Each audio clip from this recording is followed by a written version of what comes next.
এখনো এখনো মাঝে মাঝে মনে হয় যে সব যদি এটা স্বপ্ন হতো।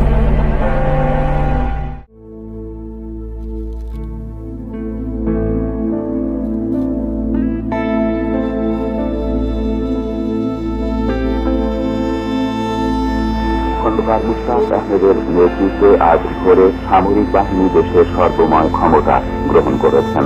শেখ মুজিবুর রহমানকে হত্যা করা হয়েছে।